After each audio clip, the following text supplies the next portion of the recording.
Bruno Colson, bonjour. Bonjour. Vous consacrez aujourd'hui très élégamment de votre temps à Mind Explorer, une série d'interviews d'experts en sciences humaines pour une diffusion du savoir de qualité. Vous êtes professeur émérite à l'université de Namur, en tant que, entre autres, professeur d'histoire, je crois. Très apprécié de vos élèves, c'est ce qu'on se disait en off. Et aujourd'hui, on va parler de stratégie militaire. Plus spécifiquement de la stratégie militaire chez Napoléon. Et on ouvrira évidemment sur un peu plus de réflexion en fin d'entretien. Je vous propose qu'on découpe nos échanges en 3 parties. Dans un premier temps, présentation de qui vous êtes, de votre parcours académique, de votre objet d'étude. Dans un second temps, on resserre l'étau sur la stratégie militaire chez Napoléon. Et dans un troisième temps, évidemment, Napoléon est une figure qui permet de réouvrir la réflexion sur l'histoire en général, son rapport avec la société, les méthodes de production de la connaissance en histoire, etc., etc. Est-ce que ça vous convient ? Oui, tout à fait. C'est magnifique.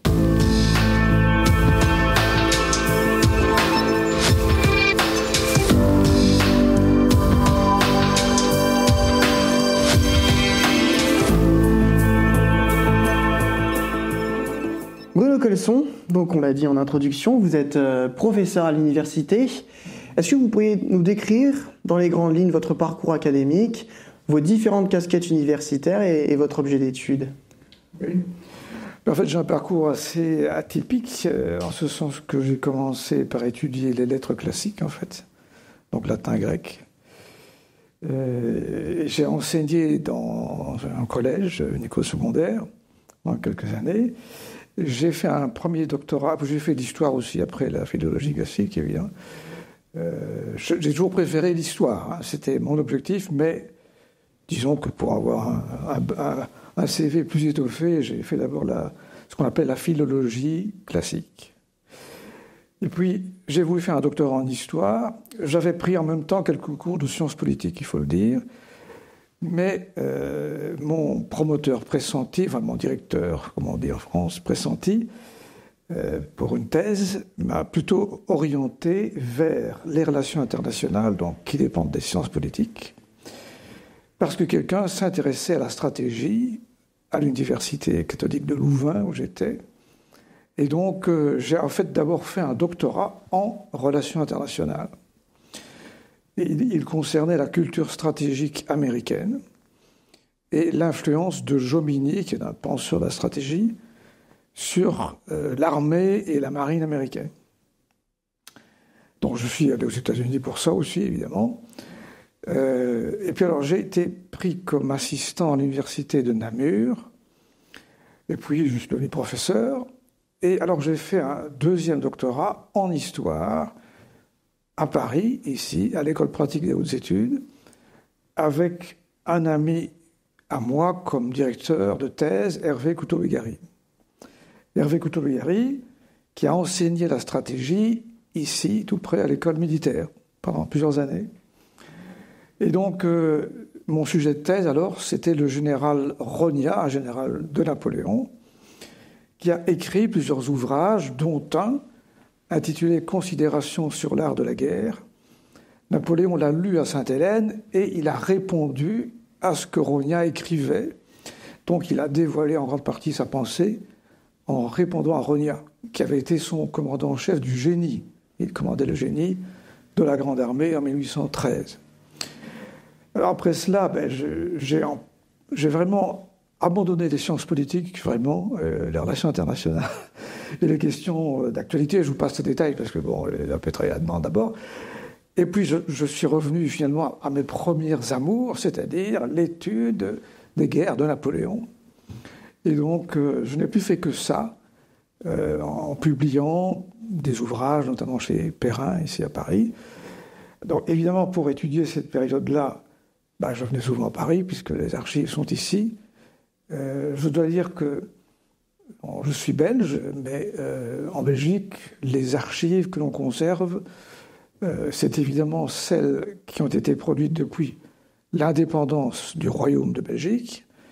Et ce qui est antérieur, ce n'est pas évidemment ce qu'il y a de plus important au niveau militaire. Or, moi, ce qui m'intéressait, c'était les aspects militaires. Donc, ce qui concernait les aspects militaires, c'est soit à Paris, quand on était rattaché à la France, à l'époque de la Révolution française et de Napoléon, soit à Vienne, puisqu'on est resté longtemps des sujets des Habsbourg d'Autriche, soit à Madrid, puisque nous avons été aussi dirigés par les rois d'Espagne. Donc, pour un chercheur belge, pour un historien belge, qui s'intéresse à l'histoire militaire, comme c'était mon cas, en fait, en Belgique, on a des archives à partir de 1830. Ce qui est antérieur, c'est vraiment fragmentaire. Il y a parfois des choses intéressantes, mais l'essentiel est ailleurs, à l'étranger. Donc, je suis allé plusieurs fois à Paris, aux archives à Vincennes, surtout, au service historique de la Défense, aux archives nationales aussi, avant qu'elles déménagent à Perfet-sur-Seine. Et dans ces dernières années, je me suis intéressé à l'époque autrichienne, comme on dit en Belgique, c'est-à-dire à l'époque où, en fait, nos régions, que l'on appelait les Pays-Bas, avaient comme souverain légitime, c'est pas une domination, c'est pas une invasion, c'est pas une occupation, c'était l'impératrice Marie-Thérèse, par exemple, qui était à la fois duchesse de Brabant, comtesse de Hainaut, etc. Donc, c'était nos souverains légitimes par mariage, par héritage, etc. Voilà donc le parcours en quelques mots. Alors, donc, à l'université de Namur, j'ai eu des cours au début qui étaient sciences politiques et un peu histoire. Et puis, j'étais en fait au cadre, comme on dit, de la faculté de droit. J'ai été le doyen de la faculté de droit, donc sans avoir fait le droit. J'ai fait les sciences politiques, les classiques, l'histoire, bon, ça on peut le dire. Mais j'ai pas fait le droit. Mais alors, j'ai vraiment pu alors créer un cours d'histoire militaire à l'université de Namur. Un cours qui s'appelait Guerre et stratégie à l'époque contemporaine, qui existe toujours d'ailleurs, qui est donné par quelqu'un d'autre évidemment. Mais enfin, je suis content que le cours subsiste, parce qu'évidemment, souvent quand un professeur s'en va, eh bien, les cours qu'il donnait, souvent le suivent et quittent l'institution. Ce qui d'ailleurs, dans toute la diversité de votre parcours universitaire, est finalement votre objet d'étude privilégié, la stratégie militaire. On peut le dire ? Oui, la stratégie... On ne devrait pas dire militaire, parce qu'en fait, c'est une redondance. Stratos, c'est l'armée, agein, conduire l'armée en grec. Donc, mais je comprends ce que vous dites, parce qu'en fait, le mot s'applique à des tas de réalités aujourd'hui. Stratégie d'entreprise, etc., bon, pour ne dire que ça. Mais au départ, c'est évidemment un mot qui ne concerne que le langage militaire. Alors justement, s'il fallait en donner une définition un peu rigoureuse, ce serait quoi, la stratégie ? Eh bien, je reprendrai... une remarque de mon défunt ami, malheureusement il est décédé, Hervé Couto-Béhari, dans son traité de stratégie. La stratégie, c'est au fond l'introduction de l'intelligence dans la violence et le chaos d'une guerre. Donc c'est la réflexion. De là, évidemment, l'emploi du mot, y compris dans des émissions de jeux télévisés. Vous voyez ce que je veux dire ? Donc, mais c'est un emploi, c'est une métaphore, c'est un emploi détourné de son contexte. Au départ, donc, ça désigne la façon de conduire une armée. À l'époque de Napoléon, qui d'ailleurs n'utilisait pas le mot, il parlait de grande tactique. Mais dans d'autres régions d'Europe, comme l'Allemagne, la Prusse par exemple, le mot Strategie, donc ça existe en allemand, ça vient du grec, comme je l'ai dit, et ça désignait les grands mouvements des armées. Donc aujourd'hui, on dit plutôt que c'est l'art opérationnel ou l'art opératif, les mouvements des armées avant et après les batailles, comme disait Jomini. Donc ce n'est pas le combat lui-même, mais c'est la conception des opérations d'une guerre. Donc le mot, au départ, voulait dire ça. Alors depuis l'époque de Napoléon, le mot a encore changé un peu de sens, parce qu'en fait, il ne s'agit pas simplement de diriger une campagne. Ça, c'est le travail d'un général. Il faut que les dirigeants politiques, évidemment, disent au général ce qu'il doit faire, et même parfois comment il doit le faire. Donc en fait, la stratégie, c'est un domaine de réflexion qui est à l'interface du politique et du militaire. Ça concerne les dirigeants politiques de haut niveau, chefs de l'État, gouvernement, ministres, et les généraux, qui eux aussi sont du niveau évidemment supérieur par rapport à l'ensemble d'une armée. Donc voilà où se situe aujourd'hui le mot stratégie, si on veut être précis. Ok, et je reviens à cette définition que vous empruntiez à votre défunt compère, l'injection de l'intelligence dans le chaos de la guerre, ce qui est une définition assez violente. Et pourtant, avec ce même monsieur, Hervé Couteau-Bégary, vous avez coécrit un ouvrage qui s'appelle « Pensée stratégique et humanisme ». Humanisme. Alors, qu'est-ce que vous faites à travers cet ouvrage et de quoi est-il question ? D'abord, l'humanisme, au sens historique du terme, c'est la redécouverte des auteurs de l'Antiquité. Donc, l'utilisation des écrits de César, ou de Paulien, ou de Frontin, ou de Thucydide par des stratèges ultérieurs, c'est en fait un travail qui est lié à l'humanisme, c'est-à-dire à l'étude des textes anciens. Au départ, c'est ça, les humanistes. Des gens comme Machiavel, Erasme, sont des gens qui ont redécouvert les auteurs de l'Antiquité, qui les ont publiés, traduits, diffusés. Alors, l'humanisme devient aussi, par extension, le souci de l'être humain. Alors, j'ai un peu joué sur les deux acceptions du terme dans le titre de cet ouvrage, parce qu'en fait, la stratégie, ça comporte aussi un aspect plus humaniste qu'on pourrait le croire, en ce sens que il ne s'agit pas simplement de conduire des êtres humains à s'affronter, à se faire la guerre, à se tirer dessus, à se tuer. Le but n'est pas de tuer, d'ailleurs, dans aucune guerre. Le but est que l'adversaire se reconnaisse vaincu. C'est souvent par la dislocation du dispositif adverse que l'on obtenait cela dans les batailles. Il ne s'agissait pas de tuer le plus grand nombre d'adversaires. Du moment que l'armée ennemie est désorganisée, elle ne tient plus, elle recule, elle s'en va. C'est ça le but, hein. C'est pas de tuer, hein.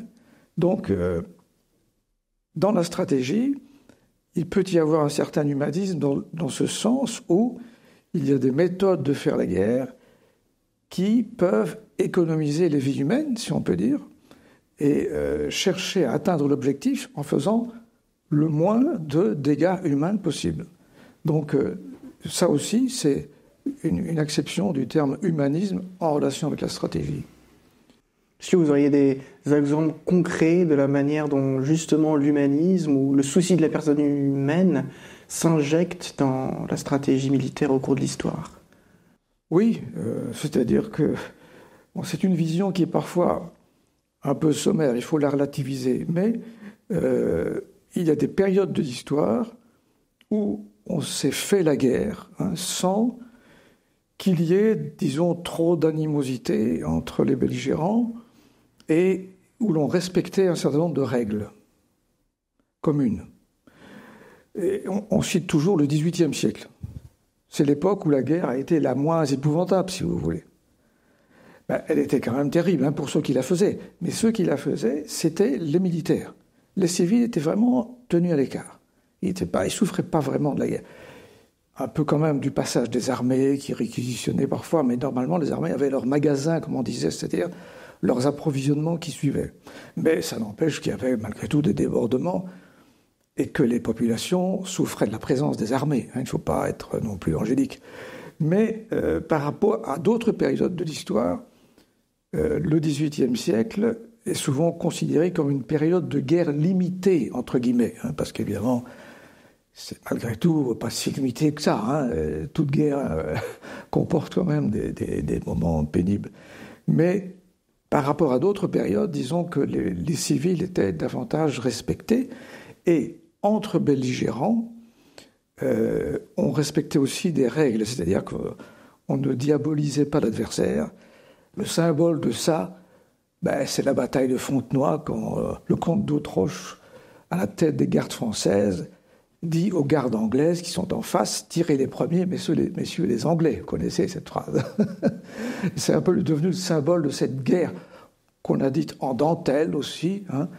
Mais bon, c'est un peu exagéré, il ne faut pas croire non plus que c'était sans conséquences humaines. Mais donc, c'était par rapport à d'autres époques, et ça s'est vu encore après, hein, ça peut même encore se voir maintenant, entre militaires. On peut se respecter. Et ça a été le cas dans plusieurs conflits. Il y a des règles qui sont aujourd'hui explicites, hein, parce qu'il y a aujourd'hui un droit de la guerre, il y a des conventions, etc., protection des prisonniers, donc c'est devenu du droit positif. Mais à l'époque de Napoléon et avant lui, c'était tacite, c'était accepté par les belligérants, parce qu'ils faisaient partie, la plupart du temps, d'une même civilisation. Ils avaient une conception semblable de ce qu'était la guerre. Par exemple, quand les Prussiens affrontaient les Français, à l'époque de la guerre de 7 ans, hein, sous Frédéric de Prusse, je ne sais pas si ça vous dit quelque chose, mais donc la conception fondamentale était la même, c'est-à-dire c'était des Européens, ils avaient le même bagage intellectuel global, hein, ils reconnaissaient leur origine, si vous voulez, dans l'Antiquité grecque et romaine, et donc on se connaissait souvent. Il y avait aussi des gens qui passaient d'une armée à l'autre assez facilement. C'était la noblesse, hein, qui dirigeait les armées. Et donc, il y avait une forme de reconnaissance mutuelle, principalement entre officiers, bien sûr, hein, mais bon, c'est les officiers qui commandent. Et donc, on respectait des règles, on respectait l'adversaire, si celui-ci se battait de façon correcte, hein, sans exagérer. Et donc, ça a existé, hein, ce genre de choses. Ce qu'on oublie parfois, on croit que la guerre, c'est la violence débridée, mais non. Un grand historien français, Pierre Chaunu, a écrit que la guerre avait été, au fond, une façon de canaliser la violence entre les États. Parce que ça pouvait être pire que ça. Et ça pourrait encore être pire que ça. De nos jours, on a parfois des actes de violence, justement, qui ne respectent pas du tout celui ou celle qui est considéré comme l'adversaire. Par exemple, le terrorisme, hein, c'est pas... respecte pas du tout, c'est absolument aveugle. Il n'y a pas de règle. On tue des innocents, comme on dit, mais ça ne se faisait pas au XVIIIe siècle, par exemple, ce genre de choses. C'est ça qui est choquant, c'est qu'on a connu des guerres où c'était quand même plus encadré, disons, plus respectueux des civils, surtout. Qu'est-ce qui explique qu'au XVIIIe siècle, il y a eu cette parenthèse au cours de laquelle la guerre était beaucoup plus codifiée dans le respect de la personne humaine ? C'est tout simplement l'avancement de la civilisation. Vous savez qu'on parle des Lumières, l'esprit des Lumières pour caractériser le XVIIIe siècle. On n'a plus voulu connaître les horreurs du XVIIe siècle, en particulier la guerre de 30 ans qui avait déchiré l'Europe et qui était due à des motifs pas seulement religieux, même si au départ c'est un peu ça, catholique contre protestant, mais aussi évidemment politique. Donc on a voulu, disons, régler la guerre. On a parlé de guerre réglée. Introduire des règles, respecter les civils, parce qu'au fond, en réfléchissant, et c'est ce que disaient les philosophes du XVIIIe siècle, quand un souverain veut s'emparer d'un territoire adverse, il n'a pas intérêt à ce que ce territoire soit complètement épuisé, exsangue. Au contraire, il veut que ça lui rapporte. Économiquement, ça n'avait pas d'intérêt non plus de détruire tout quand on envahissait un pays. Donc rien que sur ce plan-là, hein, mais sur le plan humain aussi, il faut être reconnu, il faut être respecté par les populations. Et donc tout ça est entré dans la tête des souverains, si vous voulez, au XVIIIe siècle. Alors, la Révolution française a un peu bousculé ces pratiques. Hein. Pas complètement, hein, mais un peu quand même, puisqu'il y a eu des armées beaucoup plus nombreuses, la conscription, donc des implications populaires plus grandes. Et c'est toujours ça qui évidemment fait augmenter la violence. Contrairement à ce qu'on pourrait penser, ce ne sont pas les armées, hein, qui ont fait augmenter le niveau de violence, c'est quand davantage de personnes civiles ont été impliquées dans les guerres que la violence a augmenté. C'est toujours dans ce qu'on appelle les guerres populaires, la guerre révolutionnaire, les insurrections, que les violences sont les plus extrêmes. Donc, des civils qui prennent les armes pour se défendre, ça amène souvent des exactions, du non-respect des personnes, du non-respect du droit des gens, comme on appelait, et des exécutions sommaires, des atrocités. Donc c'est contraire à la pratique des armées. Les armées ont au contraire un certain respect, enfin, dans la tradition européenne, faut simplifier un peu les choses, mais dans la tradition européenne, on respecte celui qui porte l'uniforme. D'ailleurs, c'est pour ça que les civils, vaut mieux qu'ils ne tirent pas sur des militaires, parce que on ne sait plus où ils sont. Alors les soldats ne savent plus quoi, ils viennent fous. Hein. Si on leur tire dessus partout, quand ils voient un uniforme, ils savent que c'est un adversaire ou pas, puisque l'uniforme identifie l'appartenance. Et donc là, on respecte des règles, parce que c'est... Bon, voilà, on se fait la guerre entre soldats de métier, si vous voulez. Mais les civils, on les met à l'écart. C'était ça, la tradition. Alors, chaque fois qu'il y a eu des irruptions de civils dans une guerre, ça s'est fait presque à toutes les périodes de l'histoire, en fait. Hein. Il faut croire qu'il y a des périodes privilégiées à ce sujet-là. Mais il y a des périodes où ça s'est un peu moins produit. Bon. Ben, par exemple, quand les Camisards avaient les Huguenots dans les Cévennes se sont opposés à Louis XIV, il y a eu des atrocités, hein, parce qu'il y avait des civils impliqués. Et alors les soldats, quand ils voient évidemment qu'on mutile leurs collègues, etc., des choses comme ça, ils réagissent, ils ripostent. Hein. C'est toujours la même chose, c'est le cycle infernal de la violence qui s'est produit dans d'autres régions du monde, malheureusement, et à d'autres époques, dans d'autres guerres.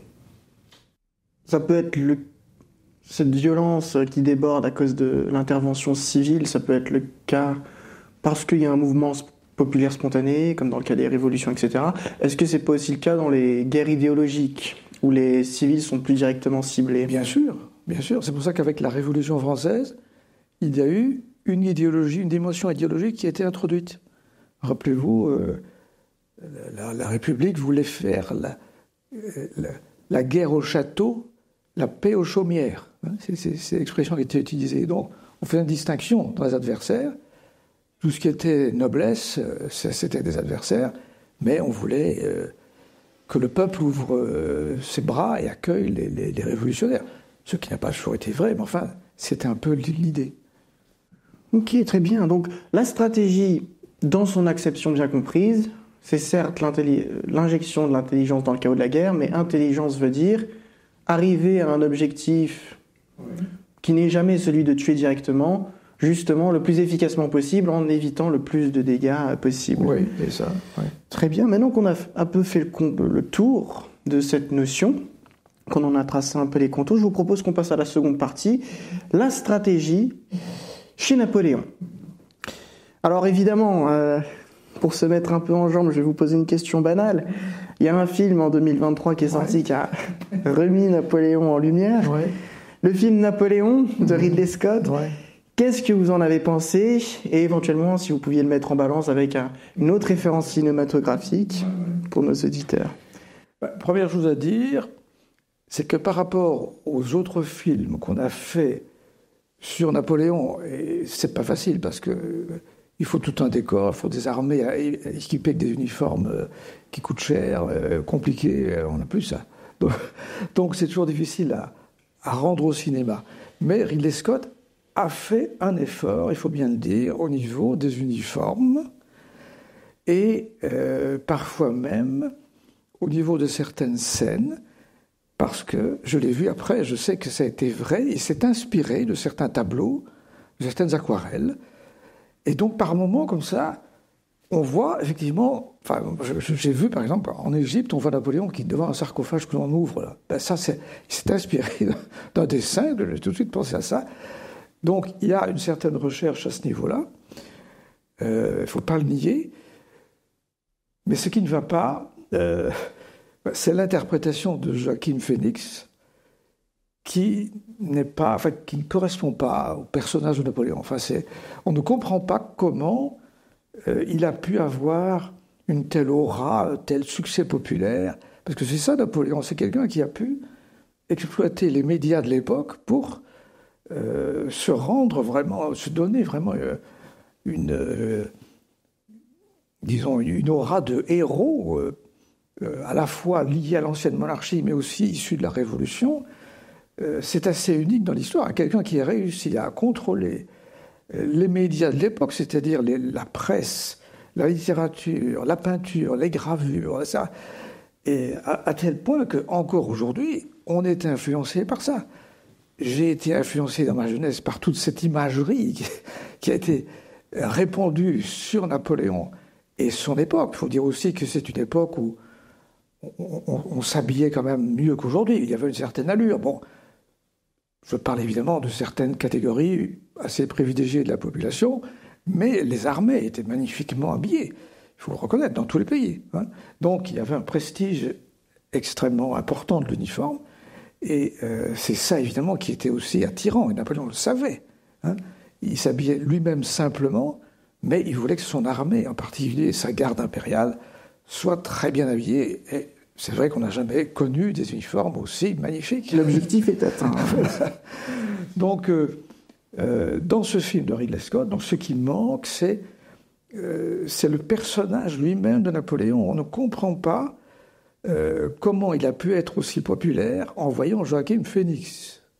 Qui est très taiseux dans le film. Il est taiseux, il est brutal, il ne dégage pas de charisme. Or, c'est ça qui faisait Napoléon.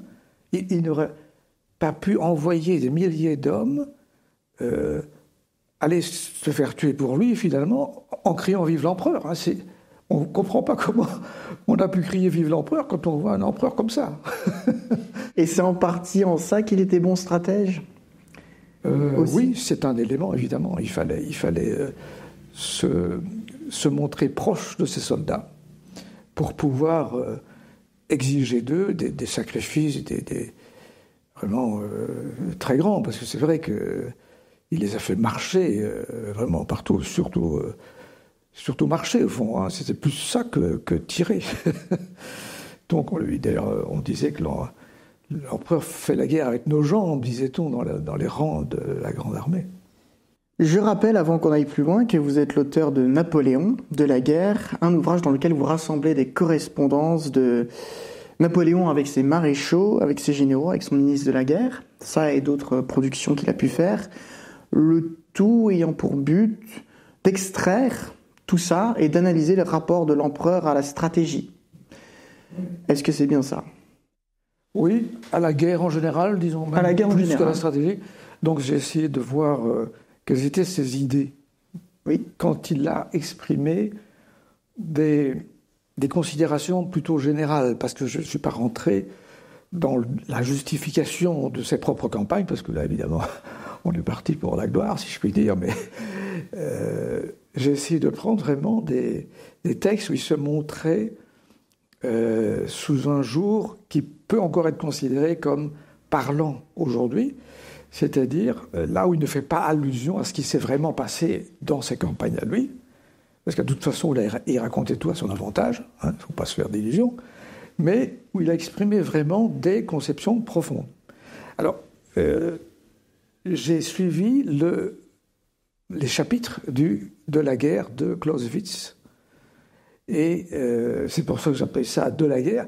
En fait, j'ai essayé d'extraire de tout ce que Napoléon avait pu dire, dicter, parce qu'il n'a pas tellement écrit lui-même, mais il n'a pas le temps, mais il a beaucoup dicté, à Sainte-Hélène notamment, il a beaucoup dicté. Il s'est parfois épanché de façon assez longue sur ses conceptions concernant la guerre, souvent en réagissant à des lectures qu'il a faites, parce qu'à Sainte-Hélène, il avait le temps, évidemment, il y avait une bibliothèque à sa disposition. Alors, en essayant de voir dans tout ça s'il y avait une cohérence, j'ai essayé de trouver une cohérence dans sa pensée, essayer de découvrir sa pensée. Mais alors, comme vous dites, j'ai recouru aussi à sa correspondance, donc à ce qu'il avait écrit, et souvent, parce qu'il expliquait parfois. Il avait un aspect pédagogique parfois. Il ne faut pas croire qu'il ne prenait pas le temps d'essayer d'expliquer, par exemple, avec Eugène de Beauharnais, son beau-fils, le fils de Joséphine, qui était général dans son armée, qui était jeune. Il essayait parfois de lui expliquer ce qu'il fallait faire à son frère Joseph, qui était roi d'Espagne, mais qui n'était pas très bon en matière de stratégie, il a souvent fait œuvre pédagogique. En fait. Donc, alors là, évidemment, il explique ses conceptions de façon assez intéressante. Mais globalement, il n'a pas eu le temps d'écrire un traité sur la guerre, comme d'autres l'ont fait. Hein. Donc, il fallait reconstruire tout ça à partir de bribes et d'une production immense. C'est souvent aussi des paroles, hein, parce que Napoléon dictait, il n'avait pas le temps d'écrire, même quand il faisait envoyer des lettres, il les dictait, hein, il ne les écrivait pas lui-même. Donc, c'est pour ça que ce qu'il a dit ressemble souvent à des paroles. C'est parce qu'il était dans l'action, et donc il devait exprimer sa pensée comme s'il était en face de quelqu'un.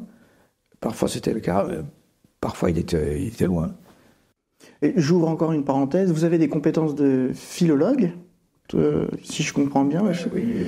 C'est-à-dire que vous interprétez les textes à la lumière du contexte dans lequel ils ont été écrits. Ah oui, bien sûr, donc il faut toujours savoir ça. Donc ce travail Napoléon de la guerre, non seulement vous faites ce recueil assez impressionnant, mais avec aussi cet œil-là de philologue assez rigoureux. Donc c'est un travail qui est très précieux, ce que vous avez fait là. Qu'est-ce que vous en retirez du coup sur ce que Napoléon apporte à la stratégie militaire, s'il y avait des grands points tout du moins? Oui. Parce que c'est évidemment... Il est souvent considéré comme un des plus grands chefs de guerre de l'histoire, ce qui n'est pas faux. Mais alors, il y a parfois, et ce n'est pas anodin, une différence d'interprétation à propos de son importance. Est-ce qu'il est l'aboutissement de ce qu'il y avait avant lui, ou bien est-ce qu'il est le premier d'une suite de guerres qui vont aboutir à notre époque? Donc c'est vous dire que c'est un peu un personnage intermédiaire, parce qu'en fait c'est vrai qu'à son époque, vous savez, on utilisait toujours la poudre noire, on se battait encore avec des armes blanches par moment. L'artillerie, c'était des boulets pleins, hein, c'était du métal. Hein. Alors il y avait des obusiers qui tiraient des obus qui explosaient, mais au niveau armement, ça n'a rien à voir avec 1914. Hein. Donc on n'a pas encore trouvé de système d'armes vraiment perfectionné. Ça veut dire aussi que depuis la Renaissance, finalement, les armements se sont un petit peu améliorés, mais pas tellement. Donc, vous voyez, c'est pour ça que certains disent avec raison que l'époque de Napoléon, c'est l'aboutissement, au fond, d'une façon de faire la guerre sans armes trop meurtrières. Parce qu'après, à partir de 1850, à peu près, quand on va trouver les armes rayées, un fusil rayé, c'est un fusil qui tire avec une beaucoup plus grande puissance, une beaucoup plus grande précision. Et puis après, vers 1890, on trouvera la poudre sans fumée. Donc en 1914, les fantassins de tous les pays en guerre ont des fusils qui ne font pas de fumée quand on tire et qui peuvent atteindre une cible à 2000 mètres. À l'époque de Napoléon, c'était 200. À 800 mètres, il fallait avoir de la malchance pour être touché, quoi. Vous voyez quelle est la différence? C'est énorme. Donc ça veut dire qu'en 1914, on se couche quand on se tire dessus. À l'époque de Napoléon, on reste debout, on marche en ligne. Mais c'est parce que les armes étaient beaucoup moins meurtrières. On avait quand même pas mal de chances d'en échapper. Sinon, il ne serait pas resté debout. Hein. Les hommes n'étaient pas fous.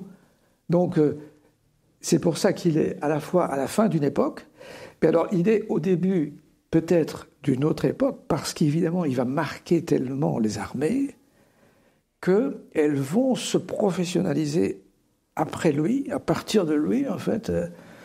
Si vous regardez la création des écoles militaires, hein, Saint-Cyr, c'est 1802, West Point, c'est 1802 aussi, tout l'enseignement militaire, en fait, va étudier les campagnes de Napoléon, ça va être leur première matière. Et donc, c'est ce que certains historiens disent aussi, on va croire qu'on va pouvoir faire comme lui, mais les armements vont devenir de plus en plus meurtriers, et donc... Toutes les stratégies sont à revoir à partir de ces armements qui ont évolué de manière drastique, c'est ça? Mais on ne l'a pas suffisamment fait, parce qu'en 1914, on veut encore se battre comme au temps de Napoléon, mais ça provoque des milliers et des milliers de victimes, c'est épouvantable. Hein. Et on n'a peut-être pas toujours suffisamment dit ça. Les historiens, il faut regarder des chiffres. Hein. Vous savez que ce qu'on appelle le jour de deuil de l'armée française, en août 14, je crois que c'est le 23 août, c'est pendant ce qu'on appelle la bataille des frontières. Il n'y a jamais eu autant de morts en un jour, dans toute l'histoire de France, avant et après. C'est quand même... ça fait réfléchir. Hein. On n'en parle pas toujours tellement de ça. Mais ça a été 1914, une véritable surprise tactique mortelle pour tous les belligérants. Pas seulement les Français, aussi les Allemands. Mais disons que c'est peut-être en France qu'il y a eu en un jour le plus de victimes. Parce qu'on appliquait les stratégies de Napoléon qui n'étaient plus adaptées à l'armement actuel, c'est ça ? Si vous voulez, en 2 mots, on peut dire ça, oui. Ouais. Ok, alors, si je résume, Napoléon a bien appliqué, a bien fait la synthèse de toutes les tactiques qu'il y avait avant lui, puisque l'armement n'avait pas beaucoup évolué. Oui. Et on n'a rien pu en hériter après, à cause de l'évolution de l'armement, ou on a pu hériter de certaines choses ? Napoléon avait d'abord une personnalité exceptionnelle. Donc, d'abord, il était très bien formé. Je veux dire, c'était réellement un officier compétent. Il a fait ses études à l'école militaire ici, hein, entre autres. Mais, je veux dire, il avait lu, il avait réfléchi par lui-même, il avait reçu une formation d'officier. Et puis alors, il avait une personnalité, une intelligence hors du commun, il faut bien le dire. Hein, donc, une énergie, et on dit souvent, bon, on peut dire tout ce qu'on veut de Napoléon, mais c'était un moteur d'énergie, il avait une capacité de travail énorme, il avait une mémoire excellente, il retenait les noms, parfois même de chaque soldat dans le c'est incroyable. Il avait, ce qu'il aimait le plus, hein, il l'a dit ça, c'était lire les états de situation de son armée. Les états de situation, vous voyez, c'est premier corps d'armée, première division, brigade, etc. Il aimait voir ça, donc il connaissait parfaitement tous les rouages de son armée, les niveaux de son armée. Il se renseignait sur celles de ses adversaires aussi. Hein, il avait des renseignements qui étaient donnés par ses éclaireurs, ses reconnaissances et ses espions. Donc, c'est quelqu'un qui, d'abord, faisait un grand travail, un calcul. Il a dit lui-même, d'ailleurs, il faut faire la part du calcul et celle de la chance. Il y a une part de calcul qu'il a assumée et qui est celle que tout le monde peut assumer quand on veut diriger les choses et les hommes de façon vraiment sérieuse. C'est faire attention aux effectifs, à la puissance des armes, tout ça, il connaissait parfaitement. Hein. Il avait vraiment une connaissance des hommes et des moyens que peu de généraux ont eu dans l'histoire. Alors, il avait aussi une personnalité dotée d'un charisme assez rare. Il savait parler aux gens, parfois de façon assez courte, mais frappante, et en se mettant au niveau de ses interlocuteurs, donc, y compris des simples soldats. Donc ça, c'est aussi quelque chose d'assez rare. Donc il pouvait demander à ses hommes ce que d'autres généraux ne pouvaient pas faire, parce que rien à faire quand vous êtes... c'est un peu comme parfois dans certains meetings politiques, si vous êtes vraiment... ou même un concert avec un chanteur, une chanteuse, quand vous êtes vraiment fan, ben vous êtes capable de faire des choses que vous ne feriez pas si vous aviez un supérieur, simplement. Bon. Donc, il a été capable de faire marcher comme ça des hommes sur des distances énormes pendant plusieurs années. Donc, il avait des qualités humaines certaines. Mais alors, ce qu'il a, en 2 mots, ce qu'il a perdu, c'est sa démesure. Il n'a pas su s'arrêter. Il s'est pris pour un dieu de l'Olympe, ou enfin quelque chose comme ça, et il a passé les bornes, quoi. Il a vraiment exagéré. Mais au départ, il avait à sa disposition une France révolutionnaire qui était très peuplée par rapport au reste de l'Europe à l'époque, il faut le savoir, avec une jeunesse dynamique, etc. Une armée qui était la première d'Europe, et donc il a joué de ça, évidemment. Mais il y a un moment où il a dépassé les bornes et où il n'a plus respecté le droit, il n'a plus respecté les peuples, il a cru que ça allait être bon comme ça. Donc ça lui est monté à la tête, comme on dit. Et c'est ça qu'il a perdu. Justement, vous disiez en début d'entretien que la stratégie, c'est une interface entre la guerre, la bataille et le politique. S'il fallait que je résume, toutes ses qualités humaines, puis aussi les conditions dans lesquelles il arrive, ça lui fournit une armée assez abondante. Ça lui permet d'être bon stratège sur le champ de bataille. Il fédère, il prend de l'information, il est capable de s'adapter rapidement. Il est bon stratège en tant que praticien sur le champ de bataille. Est-ce qu'on peut dire qu'il est mauvais stratège en tant que théoricien au niveau politique? Eh bien, certains n'hésitent pas à le dire, bien sûr. Alors, c'est souvent des Britanniques qui disent ça. Ça n'a rien à faire. Ils ont moins de scrupules, c'est sûr. En France, certains le disent aussi, mais c'est parfois un peu exagéré comme attaque. Vous savez, il y a des pros et des anti-Napoléon. Comment Lionel Jospin, il a écrit Le mal napoléonien. Donc, il ne faut pas croire que tous les Français sont admirateurs de Napoléon. Il y a des gens qui sont très opposés à Napoléon, qui disent justement, il a fait du tort à la France. Bon, on ne va pas rentrer dans le débat, mais je veux dire que parfois, il y a des non-Français qui ont un point de vue peut-être plus objectif. Les Britanniques ne sont pas toujours objectifs, en ce sens qu'ils sont souvent évidemment anti-Napoléon. Mais ils ont, disons, un niveau d'exigence scientifique qui fait qu'on ne peut pas négliger ce qu'ils disent. Alors, vous avez, il y a des études où on montre que Napoléon a été en fait un très mauvais stratège au niveau vraiment supérieur, puisqu'il a alors enclenché des guerres, comme la campagne de Russie en 1812, qui ont abouti à un désastre. Et il s'est entêté à vouloir tout conserver plutôt que de faire des compromis. Napoléon n'avait pas du tout le sens du compromis. Or, en politique, que ce soit à l'intérieur ou à l'extérieur, il faut toujours faire des compromis. Tout le monde fait des compromis. Napoléon n'en faisait pas. Et alors, il a préféré, au fond, et c'est un des maréchaux, Marmont, qui a dit ça, il a préféré tout perdre que de tout garder. C'est tout ou rien, quoi. C'était un peu jouer son va-tout, comme disait Clausewitz aussi. À Waterloo, il a fait attaquer la garde alors qu'il aurait dû reculer et il aurait gardé sa garde. Mais non, il a joué. C'est un joueur, il a une mentalité de joueur. Et il a eu longtemps de la chance et il a eu une ascension formidable. Il faut quand même le dire. Bon, il a eu des succès pendant plusieurs années. Mais à un moment donné, il a dépassé les bornes. Et là, tout le monde s'est regardé en disant « Comment est-ce possible ?» il va à la catastrophe, quoi. Donc, c'est ça qui s'est produit. Il n'a pas pu modérer ses ambitions, alors que les Alliés, vous savez, ils n'avaient pas nécessairement envie de l'envoyer à Saint-Hélène, enfin l'île d'Elbe d'abord. L'Autriche, par exemple, considérait qu'il pouvait rester à la tête de la France. Mais il fallait qu'il abandonne les conquêtes. Bon, ça. Mais non, il a voulu garder la rive gauche du Rhin. Vous voyez, c'est la rive gauche du Rhin, jusqu'en Hollande. Vous représentez ce que c'est? La rive gauche du Rhin. Ça comprend une partie de l'Allemagne, ça comprend une partie de la Hollande, et toute la Belgique, et le Luxembourg.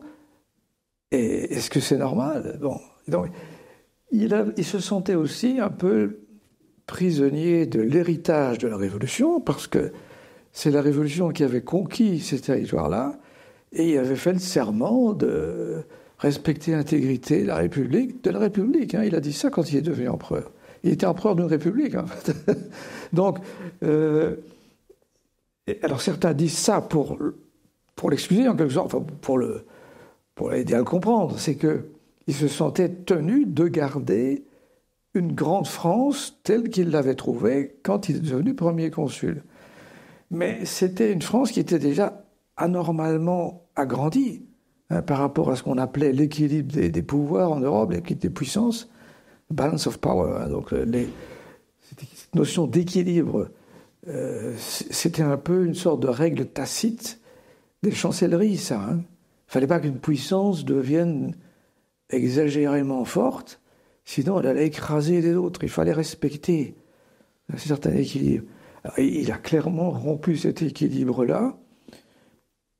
Certains disent, pour vous dire qu'on a évidemment étudié ça dans le détail, surtout à partir du moment où il est allé en Italie. Parce que l'Italie, c'était vraiment en dehors de l'ancienne France, quoi. Donc, à une certaine orgueil, pour parler trop vite, s'ajoutait quand même un sentiment de responsabilité quant à l'héritage de la Révolution. Oui, on peut dire ça, hein, parce qu'il a dû son ascension à la Révolution. Oui. En tout cas, il y avait, quelle que soit la raison, certaines fautes stratégiques au niveau politique.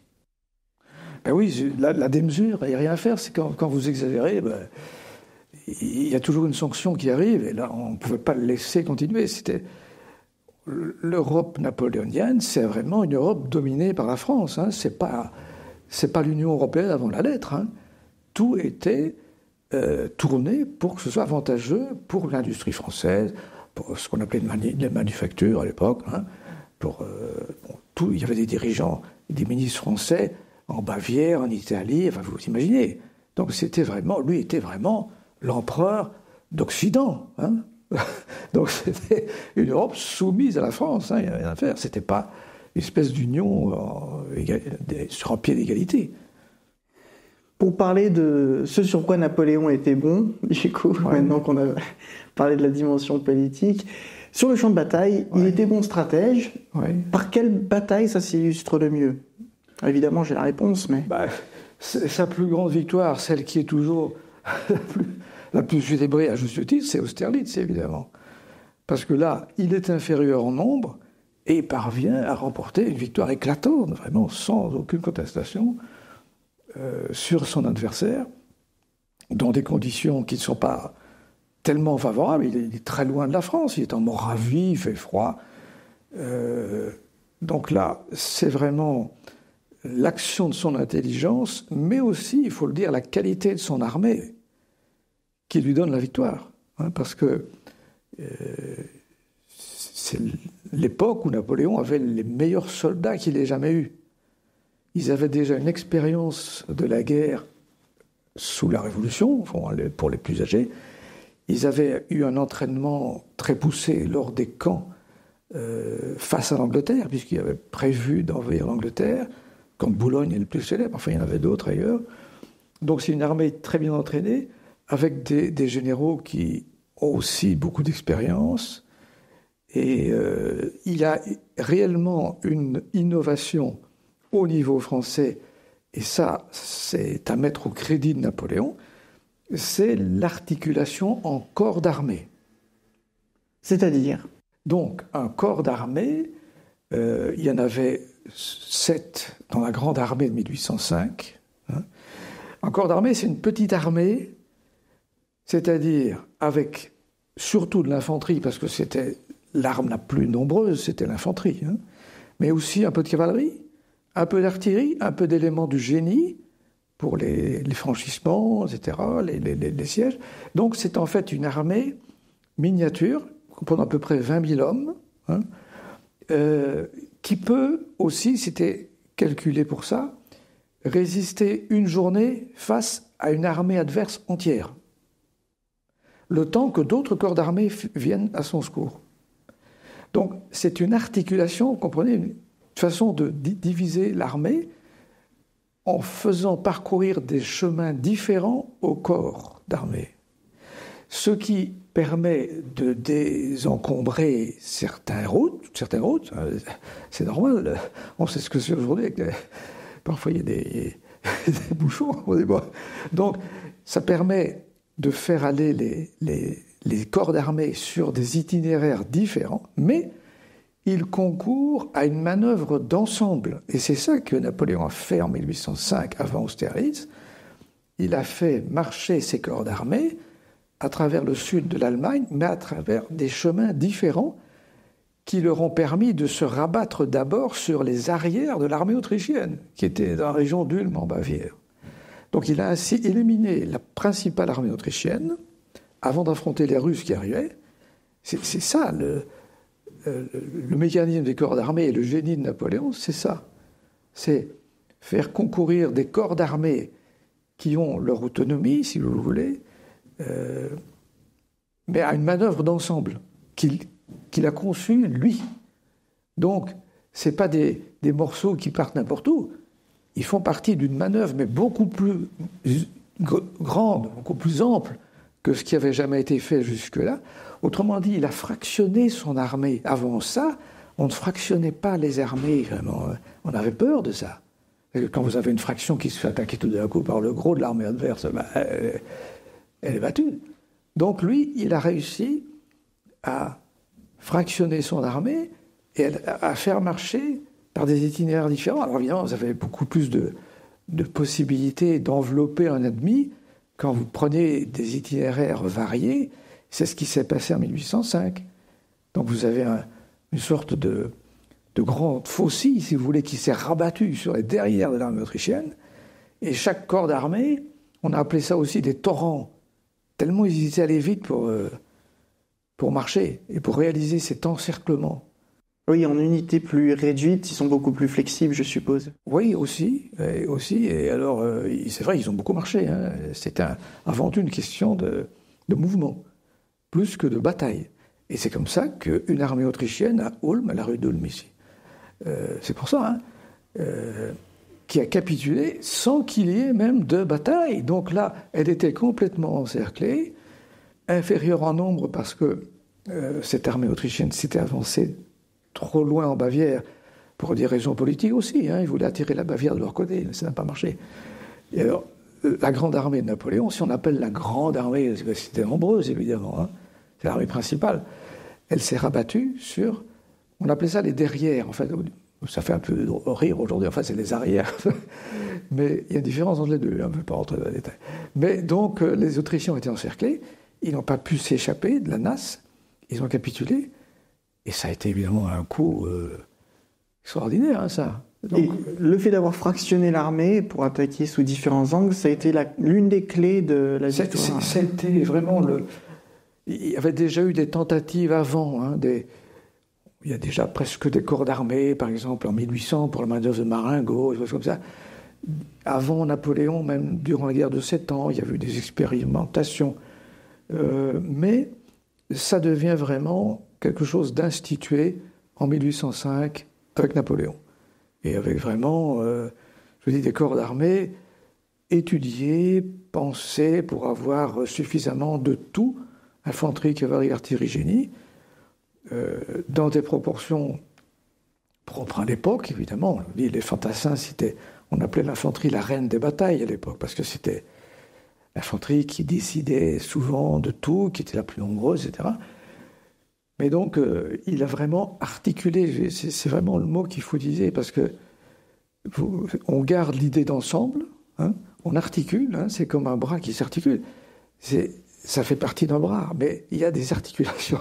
Donc, un mouvement d'ensemble commun, mais avec des itinéraires différents qui permettent aussi des sources d'approvisionnement différentes. Une armée qui passe doit s'approvisionner. Même s'il y a certains éléments qui suivent, il faut aussi vivre sur le pays, comme on disait. Donc, il ne faut pas prendre tous le même itinéraire, sinon il n'y a plus rien à manger. C'était aussi simple que ça. Le film de Ridley Scott aura au moins été fidèle sur un point. Il montre bien qu'à la bataille d'Austerlitz, effectivement, l'armée française attaque par plusieurs angles. En revanche, il montre à un moment dans le film qu'il tire avantage du terrain en poussant l'armée adverse sur la glace. Est-ce que ça s'est vraiment passé ? Qu'est-ce qu'il y a comme vérité là-dedans ? Il y a beaucoup d'exagération dans ce film, à ce propos-là. D'abord, il n'y avait pas de neige à Austerlitz. Il a neigé avant la bataille et après, mais pas le jour de la bataille. Bon. Donc il n'y a pas de neige sur le champ de bataille. Alors, les étangs étaient gelés, par contre, oui. Mais de quels étangs parle-t-on ? En fait, il s'agissait de pisciculture, c'est-à-dire des étangs qui étaient très peu profonds. Bon, il y avait 50 cm, si vous voulez. Pas de quoi noyer un cheval, donc. Voilà, donc pas de quoi noyer une armée, certainement pas. Alors, la preuve, c'est que... Bon, d'abord, on peut les voir encore aujourd'hui, ces étangs. Il n'y a plus d'eau dedans, mais enfin, on voit bien que ce n'était pas profond. Et ensuite, on a retiré très peu de cadavres humains après la bataille dans ces fameux étangs. 3 ou 4, bon, vraiment pas beaucoup. Et ce n'est pas à cause de leur noyade qu'ils sont morts. Enfin, on leur a tiré dessus. Mais donc, c'est amplifié dans le film d'une façon excessive. Ce n'est pas entièrement de la faute du réalisateur, parce que Napoléon lui-même a un peu exagéré, et dans les bulletins de la bataille, dans ceux qui ont raconté, pas tous évidemment, il y en a qui ont raconté objectivement leur expérience, mais il y a eu toute une littérature sur ces étangs gelés d'Austerlitz qui ont pris une ampleur tellement démesurée que Ridley Scott sauté dessus. Pour des raisons visuelles, on lui pardonne. Mais ça montre que Napoléon a commencé à construire sa légende de son vivant ça, c'est exagérant peut-être. Ça, c'est dès ses débuts, dès sa première campagne d'Italie, il fait paraître un journal de l'armée d'Italie qui répand auprès du lectorat français la propagande de ce qu'il fait. Et donc, il a été un des maîtres. C'est plus que de la propagande, c'est vraiment une médiatisation totale du personnage, non seulement par la presse, mais aussi par les arts. Et ça se voit toujours aujourd'hui. Il y a énormément de tableaux de bataille. Et je me suis rendu compte, par après, qu'au fond, ça n'existe pas dans d'autres pays, ça. C'est-à-dire l'équivalent de la galerie des batailles de Versailles, vous n'avez ça nulle part, ni en Allemagne, ni en Autriche, ni en Russie. Il y a des choses qui ressemblent, si vous voulez, mais pas à ce point-là. Ça n'a pas cette ampleur. En d'autres termes, il n'y a pas eu autant d'artistes au service d'autres grands chefs de guerre que pour Napoléon.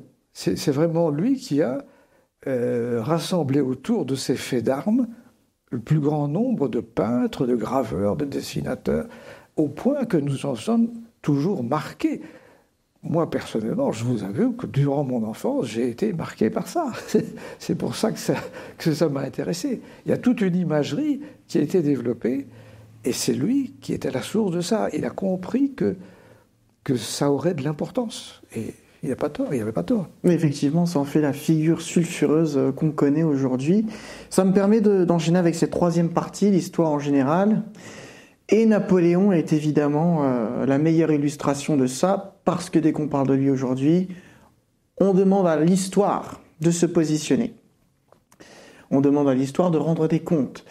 C'est-à-dire que dans un cas, on va mettre en exergue les actes potentiellement immoraux de Napoléon, et on demandera de traiter ce thème avec prudence. Et dans l'autre cas, on demandera justement d'intégrer Napoléon au roman national pour incarner une figure épidictique, comme liant du peuple, comme pulsion énergisante. Enfin, les fonctions qu'on connaît au roman national. En tout cas, à travers l'exemple de Napoléon, selon vous, est-ce que l'histoire a un rôle à jouer envers la société ? Est-ce que l'histoire a des comptes à rendre à la société ? D'abord, pour répondre à ça, je dirais, attention, l'histoire n'est pas un tribunal. Les historiens font un travail de recherche objectif sur tous les aspects. Et c'est du passé. Alors, il ne faut pas trop, je dirais, moraliser l'histoire. On a parfois tendance aujourd'hui à exagérer à ce niveau-là. Et à culpabiliser certains personnages de l'histoire sous prétexte qu'ils ont fait des choses qui aujourd'hui ne seraient plus acceptées. Mais c'est pas la même époque. Et là, il faut un peu raison garder, quoi. J'ai entendu récemment qu'ici à Paris, on avait débaptisé l'avenue Bugeaud. Le général Bugeaud, conquérant de l'Algérie, bon, vous savez, c'est les années 19e siècle, première moitié 19e. Si on commence à reprendre tout ce qui, dans l'histoire, ne correspond pas à des valeurs que l'on veut défendre aujourd'hui, je n'entre pas dans le débat sur ces valeurs, mais l'histoire, c'est pas ça. Est-ce qu'on glorifie même le général Bugeaud en donnant son nom à une avenue ? Oui, quelque part, on pourrait dire oui. Mais c'est du passé. On ne va pas juger Bugeaud. Et c'est comme ça maintenant pour tout. Alors c'est vraiment insupportable pour les historiens qui veulent faire un travail sérieux. L'histoire n'est pas un tribunal. On a eu d'autres croyances autrefois, on a eu d'autres centres d'intérêt. On ne peut pas revenir. Ce qu'il faut, c'est aujourd'hui s'occuper des gens d'aujourd'hui, de leur bien-être, de leur... Dieu sait s'il y a des problèmes quand même dans le monde. Hein, bon. Donc plutôt que d'aller rechercher des gens dans l'histoire qui auraient peut-être mal agi, ben c'est possible. Ça n'a pas grand intérêt, certes. Mais est-ce que l'histoire a un rôle à jouer? Est-ce que le rôle de l'histoire, c'est d'être purement descriptif, disons? Pas uniquement. C'est-à-dire que, bon, d'abord, il faut essayer de la faire sérieusement, l'histoire. Donc il faut, d'une certaine manière, décrire, mais en même temps aussi expliquer. Et connaître, je veux dire, trouver aussi des personnes qui font ça sérieusement. Parce que vous savez, en histoire, n'importe qui peut se proclamer historien. D'ailleurs, si vous allez dans une librairie, vous allez trouver des ouvrages qui sont écrits par des gens qui n'ont pas fait des études d'histoire, qui n'ont pas de formation pour ça, mais qui écrivent quand même des livres d'histoire. Parce que ça attire un certain public et que ça fait toujours un peu rêver, parce que c'est des histoires un peu... Bon, ce qu'il faut, c'est avoir des livres sérieux écrits par des gens qui font ça honnêtement, objectivement. Et alors, quand on a une certaine connaissance de l'histoire réelle, objective, il est clair que ça permet de comprendre beaucoup de choses dans le monde d'aujourd'hui. Alors, ce n'est pas nécessairement la clé qui ouvre toutes les portes, parce que rien ne se répète dans l'histoire. Hein, il ne faut pas croire... c'est pas vrai de dire l'histoire se répète. Globalement, il y a évidemment des analogies qu'on peut faire entre certaines périodes de l'histoire et la nôtre, par exemple. Mais rien ne se répète complètement. Ce qui est par contre intéressant, c'est de savoir quelle a été l'expérience humaine depuis que nous sommes sur cette terre. Et ça peut aider parfois à ne pas... commettre certaines erreurs, parce qu'on sait que dans le passé, on a essayé ça, ça n'a pas bien tourné, par exemple. Donc ça peut servir, entre guillemets, à ne pas commettre certaines erreurs, mais c'est plutôt, si vous voulez, quand on a une certaine culture historique, c'est plutôt en arrière-plan qu'on se dit ça. On ne va pas transposer complètement un fait ancien à notre époque. Si on en parle, on peut évidemment dire, bon, vous savez, il y a quand même eu ça, on a cru que c'était ça, mais en réalité, bon. Par exemple, bon, on a souvent mis en avant les accords de Munich en 1938, où on croyait qu'on avait sauvé la paix avec les dictateurs, Hitler et Mussolini. Vous savez, quand Daladier est revenu au Bourget à l'époque, hein, il était acclamé, il croyait que les gens venaient le huer. Eh bien non, ils étaient là pour l'acclamer. Daladier a sauvé la paix. Même chose à Londres avec Chamberlain. Hein. Alors depuis, quand on dit Munich, ça veut dire les démocraties ont capitulé devant les dictatures. Il ne faut plus refaire ça. Ça a été un des thèmes souvent de ceux qui ont commenté la guerre froide, par exemple, à l'époque de la guerre froide. Il ne faut pas pactiser avec des dictateurs. Parce qu'à un moment donné, ils parviennent toujours à leur fin, et vous êtes quand même de la revue. C'est ce qui s'est passé avec Hitler. Hein, bon. Mais, bon, vous voyez, c'est un peu une analogie, mais c'est un peu une leçon de l'histoire, comme on dit parfois, la leçon de l'histoire. Mais d'un autre côté, bon, le contexte n'a jamais plus été le même que cette époque-là, évidemment. Donc il ne faut pas non plus exagérer. Il faut... Je dirais, avoir une certaine connaissance de l'expérience humaine, ça aide. C'est pour ça que quand on est, par exemple, un chef d'État ou de gouvernement, ben, c'est quand même intéressant de savoir, de connaître un peu l'histoire. Hein, c'est normal. Il y a des dirigeants qui connaissent mieux l'histoire que d'autres. Et je crois qu'on peut souvent dire après coup que ces dirigeants-là étaient assez clairvoyants. Bon, évidemment, question d'appréciation. Hein. Mais... c'est clair que l'histoire permet parfois d'éviter de prendre certaines décisions qui n'ont pas toujours été heureuses. Donc, ça peut servir, entre guillemets, pas comme une espèce de recette qu'on appliquerait à une autre situation, mais, quelque part, il faut savoir ce qui s'est passé.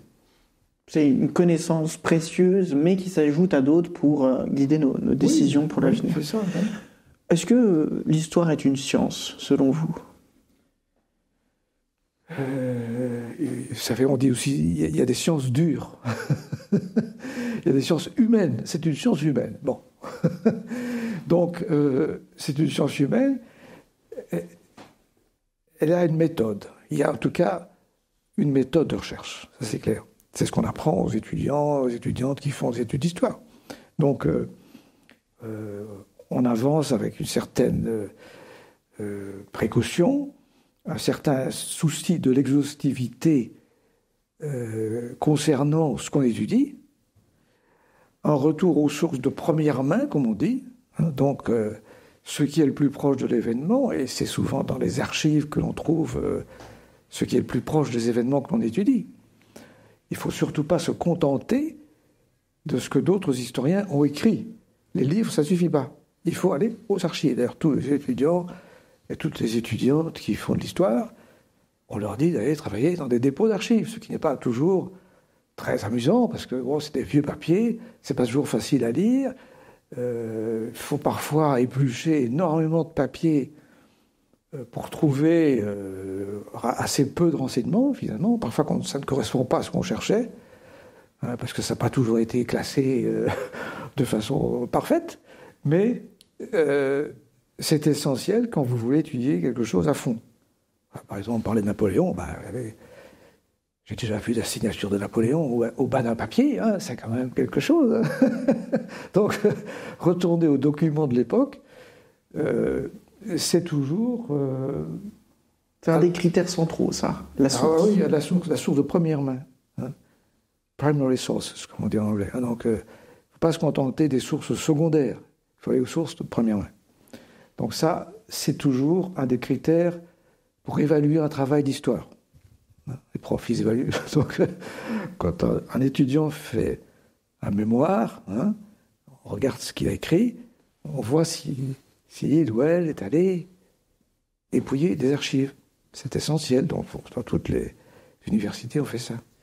Et dans la recherche sérieuse en histoire, la production sérieuse de connaissances en histoire, quel serait l'un des facteurs principaux qui pose problème ? Le fait que la société veuille lui faire dire à tout prix certaines choses, ou à l'inverse ne pas dire certaines choses ? Oui, là c'est une sorte d'instrumentalisation de l'histoire alors. Hein, donc, Et c'est un problème ça dans la production de la connaissance en histoire ? Il faut relativiser, il faut bien voir les choses à leur place. C'est-à-dire que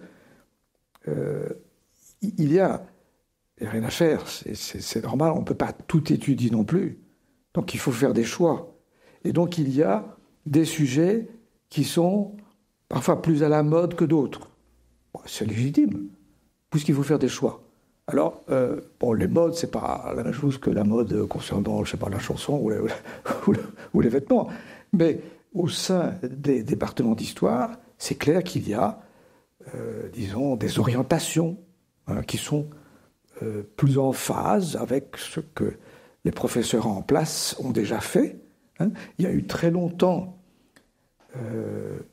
une orientation vers l'histoire économique et sociale, qui est venue d'ailleurs surtout de France.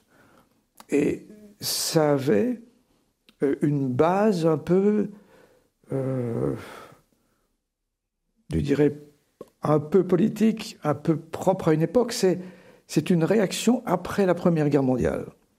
Dans plusieurs universités françaises, vous avez eu une sorte de rejet de ce qu'on a appelé l'histoire événementielle.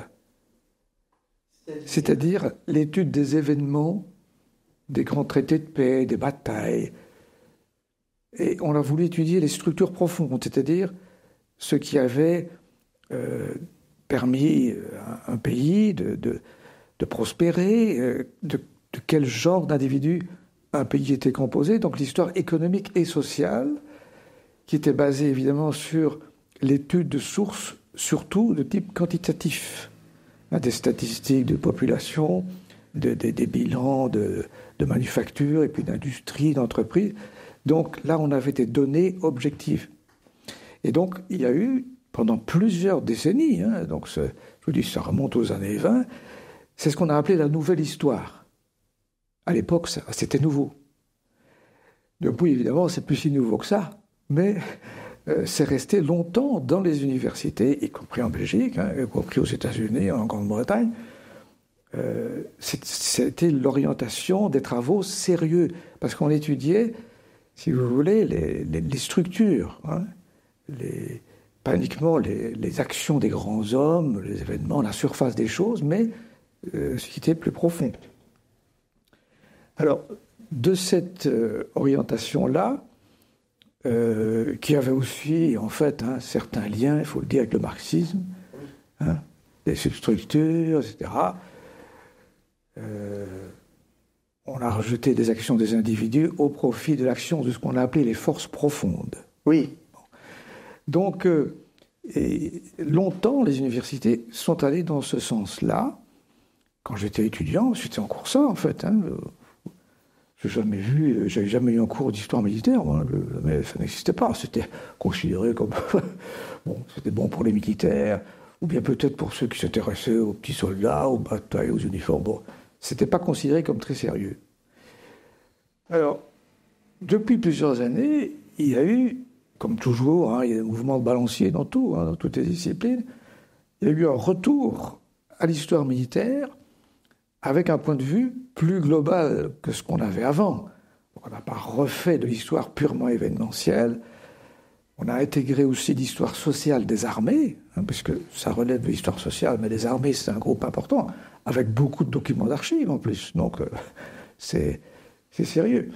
Et donc, aujourd'hui, il y a des thèmes nouveaux qui se sont ajoutés, mais globalement, l'histoire militaire est revenue en faveur dans plusieurs pays. Il faut évidemment une certaine, je dirais, une certaine ampleur à la fois au niveau du pays lui-même. Mais bon, en France, prenons la France, il y a eu un regain de l'histoire militaire depuis quelques années. Pour vous donner un exemple concret, bon, j'ai déjà un certain âge, mais en 2005, j'ai assisté aux Invalides à un colloque pour le bicentenaire d'Austerlitz, forcément, 2005, 1805. Bon. Eh bien, les personnes qui ont parlé lors de ce colloque, c'était pas tous vraiment des historiens professionnels patentés. Bon. En 2021, il y a 3 ans, il y a eu encore un colloque aux Invalides, au même moment de l'année d'ailleurs, fin novembre, début décembre, pour faire une sorte de bilan. C'était le bicentenaire de la mort de Napoléon, 1821-2021. Donc, il y a eu un bilan historiographique qui était donc l'intitulé du colloque, un bilan historiographique de l'époque napoléonienne. Bon.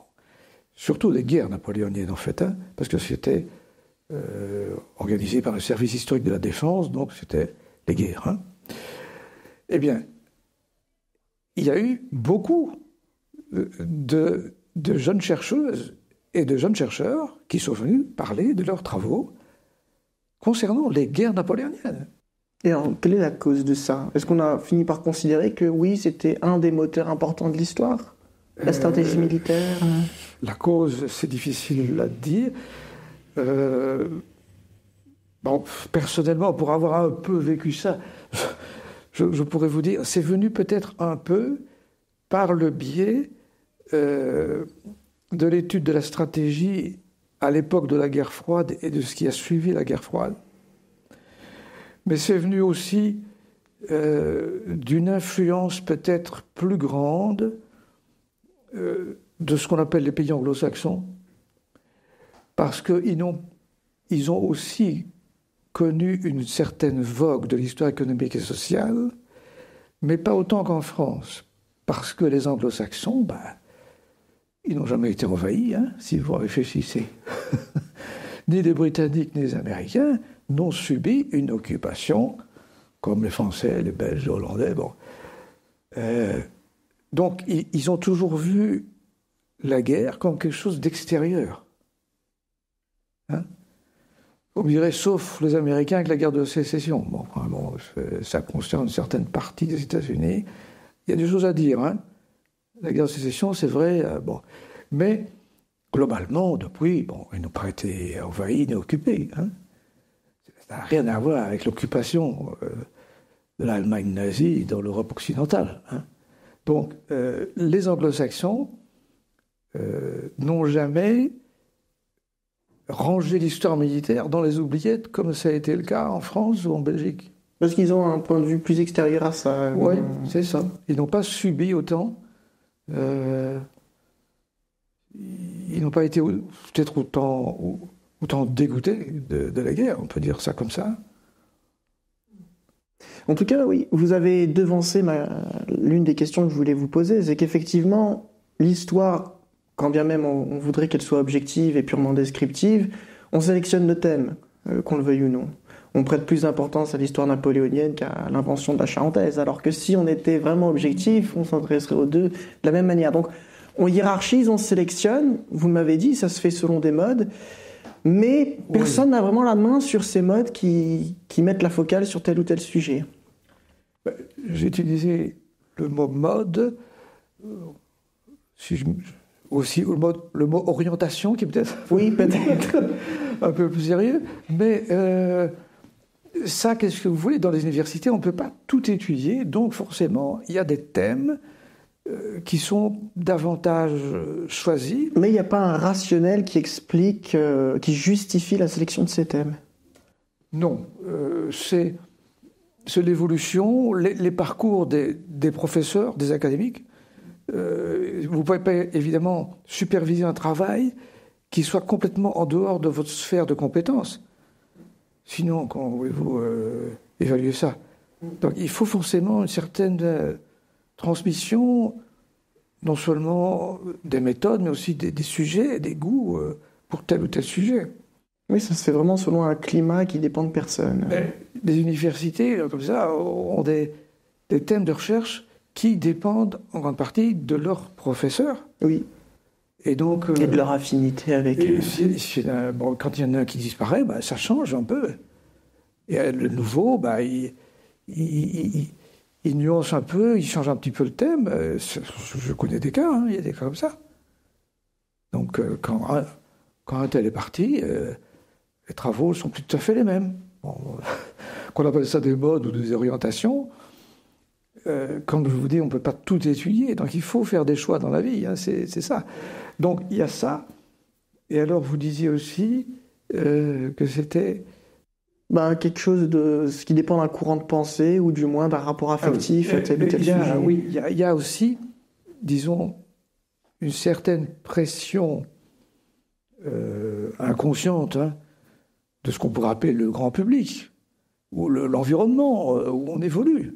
Bon, il est clair que le grand public a un certain nombre de thèmes privilégiés, et là on retombe un peu sur Napoléon, parce qu'évidemment, comme je vous le disais, il a organisé sa médiatisation, et donc et beaucoup de gens le voient quand même à plusieurs endroits, même si, si vous regardez bien, si vous faites attention ici à Paris, il n'est quand même pas tellement représenté, C'est vrai. Pour un personnage célèbre de l'histoire.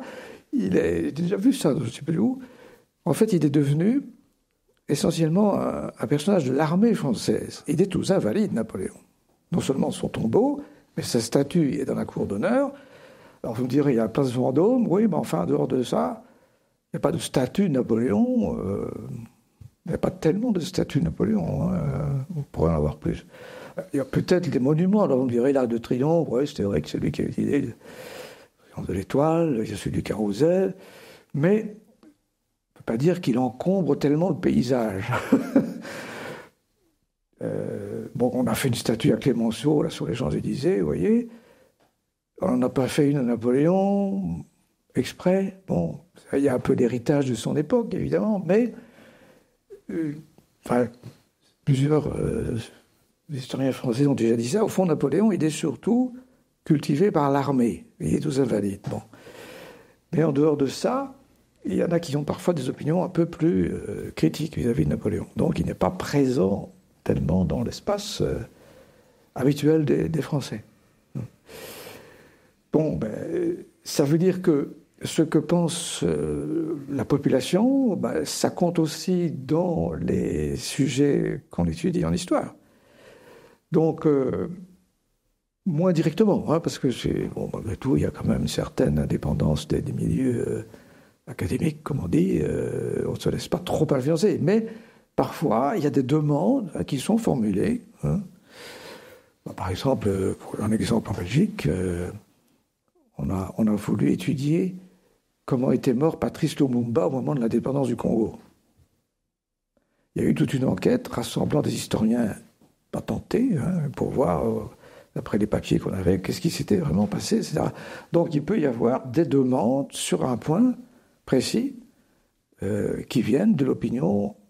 Ici, ça venait des dirigeants politiques. Hein, donc c'est pas l'opinion publique, mais enfin l'opinion publique est un peu derrière aussi. Hein. Bon, vous voyez, ça peut parfois peser. Ok, donc les sujets, les grandes thématiques historiques viennent de multiples récepteurs. Ce qui est intéressant dans le cas de Napoléon, c'est qu'il a orchestré sa propre propagande, si je pouvais utiliser ce mot. Ça a une influence, un impact sur la population qui, longtemps après, va mettre la pression pour qu'on s'intéresse à ce sujet-là. Il va occuper une place importante dans l'histoire, évidemment. Il y a d'autres sources politiques, etc. On arrive au bout de cet entretien. Je voulais vous demander... qu'est-ce que vous attendez de vos travaux? En quoi vous espérez qu'ils pourront avoir un impact? Vous savez, un historien académique est toujours relativement modeste dans ses aspirations à la notoriété. Donc on fait des travaux qui doivent être considérés comme sérieux par nos collègues, et donc on est un peu comme ça dans un monde parfois un petit peu détaché d'une certaine réalité. Pas... pour tout et pas pour tout le monde, hein, mais il y a certains sujets qui ont plus d'impact sur le grand public que d'autres, c'est clair. Je crois que je ne suis pas dans les historiens qui ont le moins d'impact sur ce que pense l'opinion, parce qu'il y a quand même beaucoup de gens qui s'intéressent à l'histoire d'époque napoléonienne, etc. Bon. Mais ce n'est pas ce qui est recherché, évidemment, a priori. C'est ce qui est cherché parfois par certains éditeurs, et même par beaucoup d'éditeurs, parce qu'évidemment, ils doivent vivre de ça. Et c'est d'ailleurs pas toujours facile de trouver un compromis entre les aspirations des éditeurs et les exigences scientifiques des universitaires. Parfois, on peut trouver des terrains d'entente, heureusement, hein, mais... Et donc, dans cette tension, vous cherchez à produire quelque chose de sérieux et rigoureux, tout en trouvant votre public, c'est ça que vous voulez dire? Mais il faut, je crois, faire un peu, oui, un compromis, ou alors, c'est pas l'intention première d'un historien universitaire d'écrire pour le plus grand nombre de gens possible. Ça, c'est pas l'objectif. Donc, ça arrive parfois que certains écrits d'universitaires aient un certain succès populaire, mais c'est plutôt rare. Donc, il ne faut pas se faire d'illusions. À côté de ça, vous avez des personnes qui vivent, hein, j'en ai connu, hein, qui vivent de leur plume, hein, donc ils font que ça. Et donc, ils écrivent, font ce qui est attendu le plus par le public. Et alors, ils font des ouvrages parfois un peu rapides, évidemment, parce que, bon, les éditeurs sont là, ils doivent vendre, hein, donc... alors, souvent, ces gens-là, ne sont pas des universitaires reconnus. Bon, c'est pas souvent des universitaires, d'ailleurs. Donc, il faut... Dans les rayons des librairies qui vendent des livres d'histoire, il faut parfois faire un certain tri. Chacun fait le sien. En tout cas, vos travaux à vous sont très sérieux et méthodiques. On espère qu'il trouvera succès auprès des bonnes oreilles et des bons yeux. Merci Bruno Colson de nous avoir accordé du temps sur Mind Explorer.